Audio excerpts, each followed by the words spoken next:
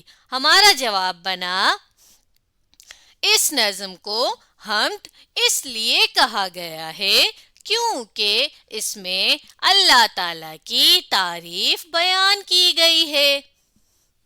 تو آج ہم نے نظم حمد کے سوالات کیے۔